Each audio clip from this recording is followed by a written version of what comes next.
72 గంటల్లోనే ఫోన్లోని అద్భుతమైన జ్యోతిష్య పరిష్కారం చూపిస్తారు. నమ్మండి, నమ్మకపోండి, ఇది నిజం.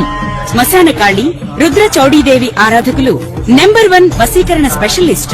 గురూజీ మనిషి పుట్టుక నుండి చనిపోయే వరకు వచ్చే అన్ని క్లిష్టమైన సమస్యలకు పరిష్కారం ఇక్కడ లభిస్తుంది. విద్య, ఉద్యోగం, వ్యవహారం, స్త్రీ ప్రేమ, పెళ్లి, సంతానం, స్త్రీ పురుష వశీకరణం, భూవశం, భార్యాభర్తల కలహాలు, కోర్టు సమస్యలు, విడాకుల సమస్యలు, చేతబడి, అప్పుల బాధ, ఇంకా మీకు ఎలాంటి సమస్యలు ఉన్నా 72 గంటల్లోనే శాశ్వత పరిష్కారం చేయబడును.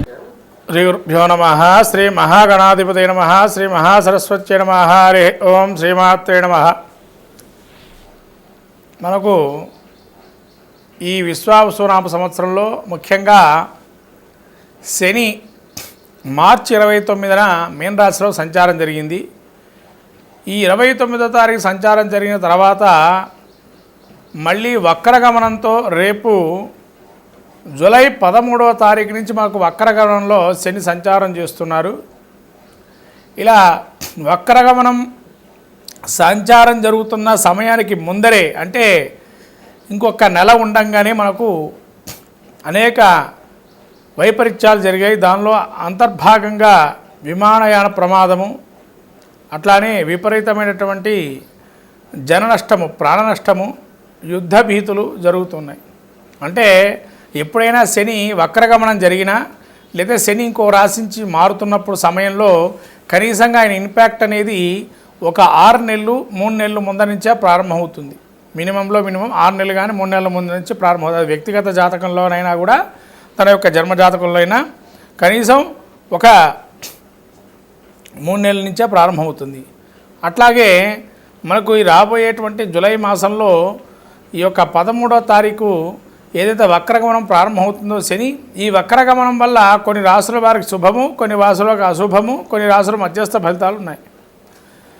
అలానే శని వక్రగమనం వల్ల ఇక్కడ ఏం జరుగుతుందయ్యా అంటే ముఖ్యంగా ఆల్రెడీ మనకు సింహంలో కుజకేతువులు సంచారం చేస్తున్నారు. ఈ కుజకేతుల సంచారం దృష్టి, కుజుడి యొక్క దృష్టి అష్టమ దృష్టి అయినటువంటి శని మీద పడుతుంది. అట్లాగే సప్తమ దృష్టి కూడా కుజుడికి ఉంది.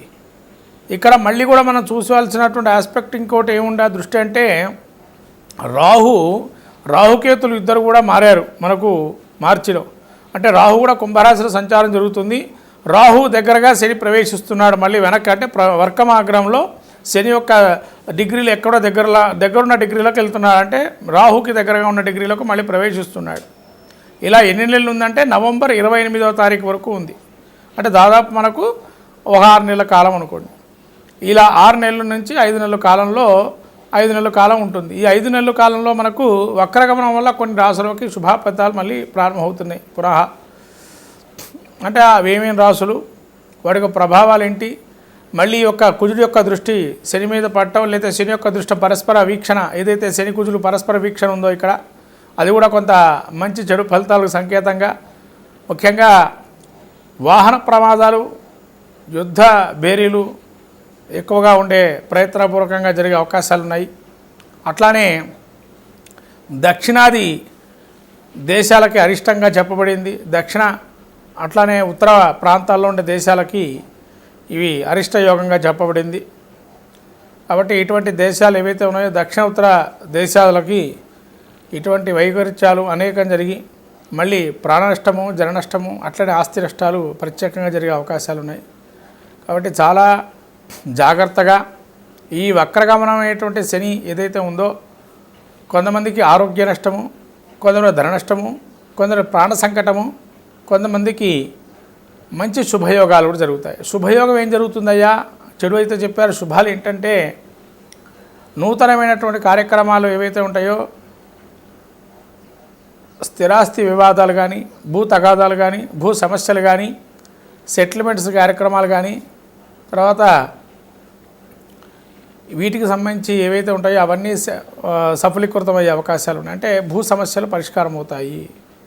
అలానే మీ అంతర్గతంగా కావచ్చు, బహిర్గతంగా ఉండే శత్రుమూర్తులు ఎవరైతే శత్రువులుగా భావన చేసేవాళ్ళు ఓటమిని అంగీకరించి పాదాక్రాంతం కావటం అటువంటి జరిగే అవకాశాలు వ్యక్తిగతంలో కావచ్చు, దేశగోచారంలో కానీ కొంతవరకు ఈ యొక్క పరిస్థితులు ఏర్పడుతున్నాయి.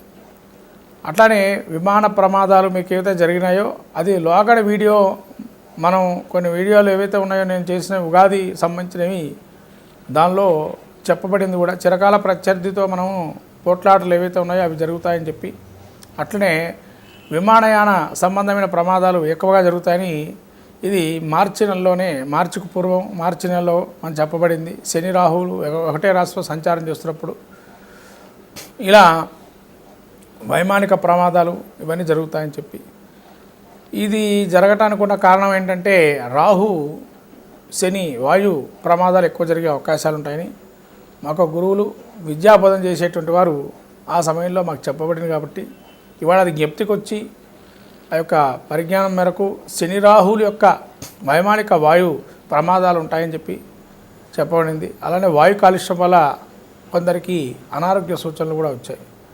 ఇవి రెండు కూడా శని రాహుల యొక్క కలయిక ఎప్పుడైతే మార్చి నెలలో జరిగిందో వాటి యొక్క ఉన్నతి ఈ విధంగా జరిగింది. ఇప్పుడు మనము ద్వాదశ రాశుల యొక్క వక్రగమనంలో ఏ విధంగా ఉంటాయో చెప్పబోతున్నాను. శ్రద్ధగా ఆ ద్వాదశ రాశి యొక్క ఫలితాలని ప్రతి ఒక్క రాశి వారు ఏ విధంగా పరిష్కారం చేసుకోవాలో మార్గాలు చెప్తాను.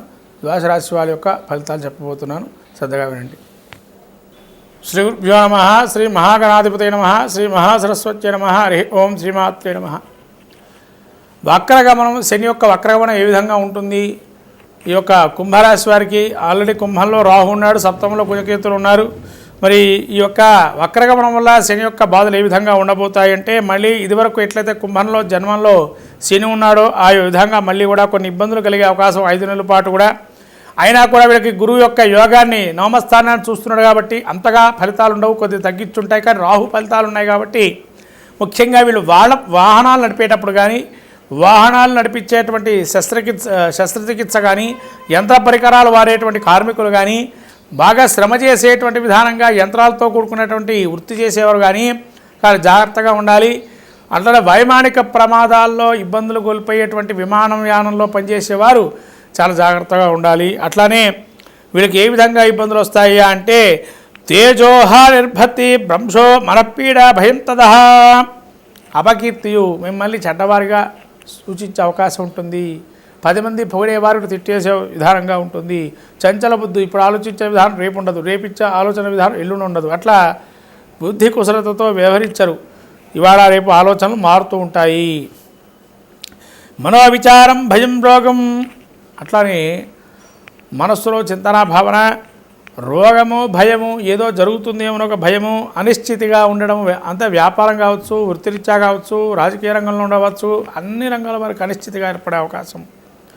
ఏదో భయాందోళన, ఇవాళ వస్తుందేమనుకోవడం రాకపోవడం, వస్తుందనుకోవడం అంటే అత్యాశకు కొన్ని లోనయ్యే అవకాశం. డబ్బు పరంగా కావచ్చు, బంధుమిత్రాదులతో విరోధాలు, అట్లనే బంధుమిత్రాదులు కూడా మిమ్మల్ని విరోధించే అవకాశము.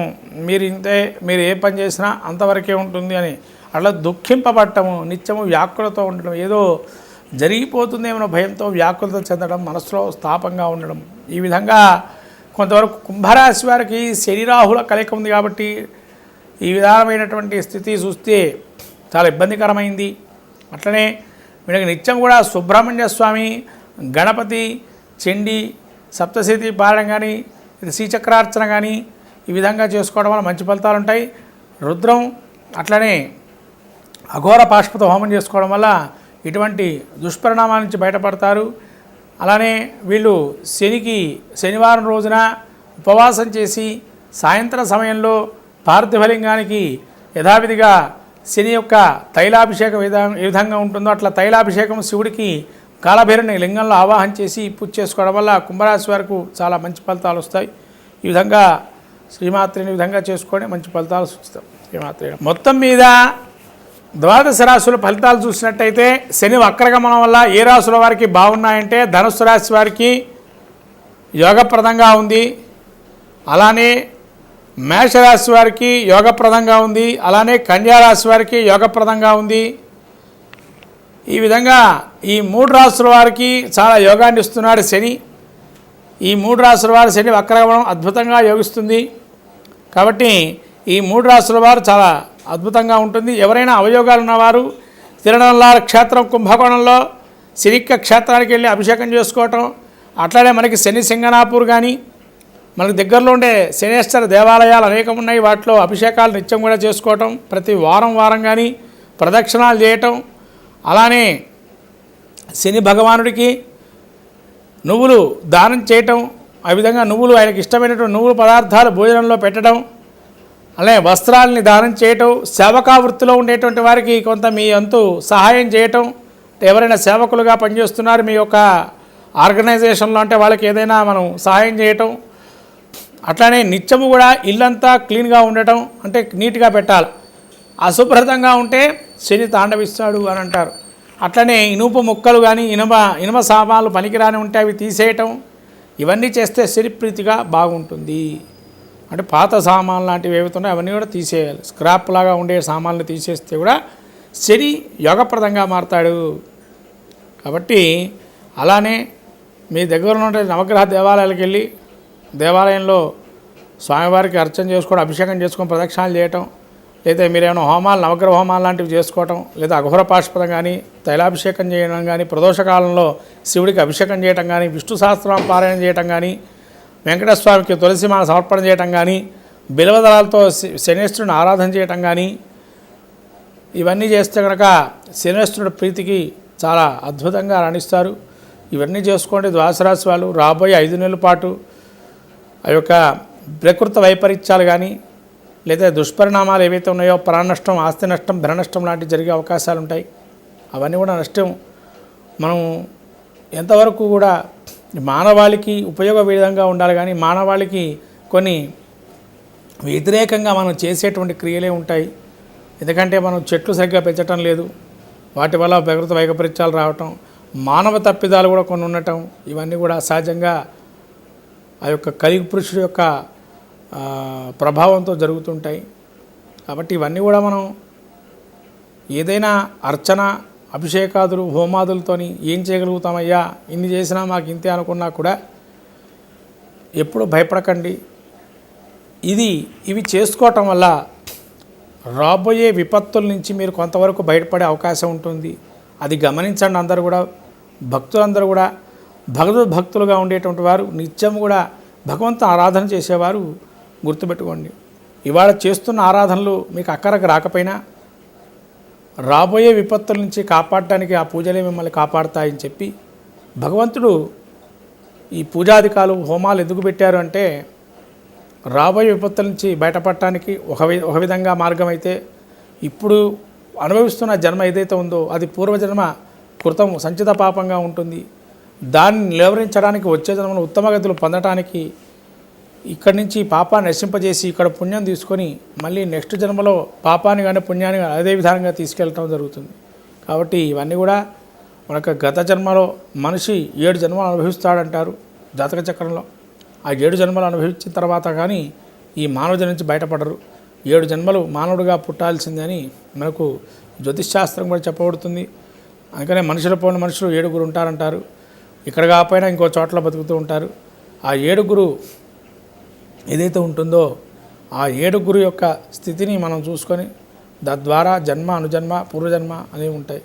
ఇది అందరూ తెలుసుకోవాలి. ఎందుకంటే ఇవాళ మనం చెప్పే ఫలితాలు ఏవైతే ఉన్నాయో శని వక్రగమనం కావచ్చు, లేకపోతే కుజకేతుల కలయిక కావచ్చు, శని రాహుల కలయిక కావచ్చు, ఇలా దుష్పరిణామాలు సూచించే గ్రహస్థితి ఏవైతే కలయికలు ఉన్నాయో అవన్నీ భయపడద్దు. మానవులందరూ కూడా నిగ్రహంగా ఉండాలి.